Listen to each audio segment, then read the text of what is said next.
Sai Sanal. Yes, Kano in 2 hours please. Get ready and catch the flight. Zan isa kafin ku insha Allah. Okay to shikenan.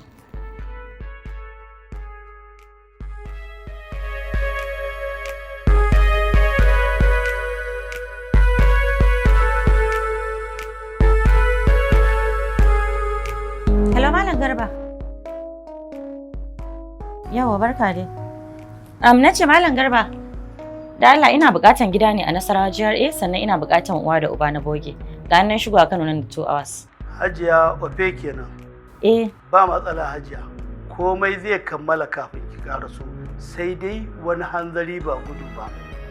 To ina jin ka. Hajiya, ina ganin idan dai uba ne, ai ni ma zan iya. A'a Malam Garba. Ni ba ko da yaushe nake son rinka shigo da kai cikin irin waɗannan cakwakiyar ba. Hajiya, ai ni in dai akan kuɗi ne, babu abin da ba zan iya ba. Okay, ba matsala. Ni dai kawai bukata ta ka tanadar min duk abin da na ce maka kamin iso. To Hajiya, insha Allah ba za a samu matsala ba.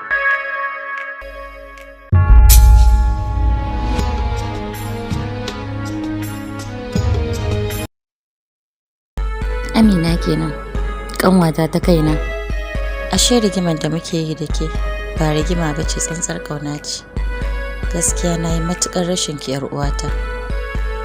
Na shiga cikin wani yanayi na rashin ki ‘yar uwata. A kuma sanadiyyar tsantsar ƙaunar da nake miki yasa na tafi neman fansa, wanda har ta cilla ni ga zuwa nema wa wasu fansa ba ma ke kaɗai ba yake ‘yar uwata. Allah Ubangiji ya ji ƙanki da rama. Allah ya sa kina gaban ma'aiki.